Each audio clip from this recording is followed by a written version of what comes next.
Congratulations Venkatalakshmi. Congratulations madam. Madam చెప్పండి, ఎలా feel అవుతున్నారు ఈరోజు మీ అమ్మాయి? మీకు ఎలా అయితే చెప్పామో అలాగే మీ ముందు కూర్చోబెట్టాం. చెప్పండి మేడం, ఎలా ఫీల్ అవుతున్నారు? కాకినాడ నుంచి దూరం నుంచి వచ్చామండి. ఇక్కడ ఒక్కతే ఉంచాము. మేము భయం వేసింది కుల్ఫీ ఎలా చేస్తే ఏంటి అని భయపడి వచ్చేస్తుందేమో అనుకున్నాము. సర్లే ఇంకొకసారి ట్రై చేద్దాము అని చెప్పి ట్రై చేద్దాము. కానీ చాలా హ్యాపీగా ఫీల్ అవుతుంది.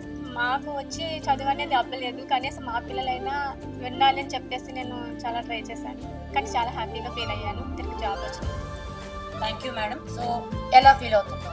చాలా హ్యాపీగా ఫీల్ అవుతున్నాను మ్యామ్.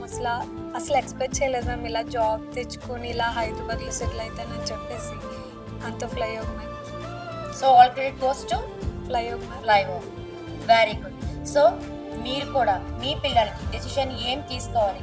చాలా మంది పిల్లల్ని వదలాలంటే పేరెంట్స్ భయపడుతున్నారు, పేరెంట్స్ని వదలాలంటే పిల్లలు భయపడుతున్నారు. బట్ ఈ జస్ట్ 1 year మీరు తీసుకునే డెసిషన్ కంప్లీట్లీ ఇలా కూర్చోబెడుతుందండి మిమ్మల్ని కూడా.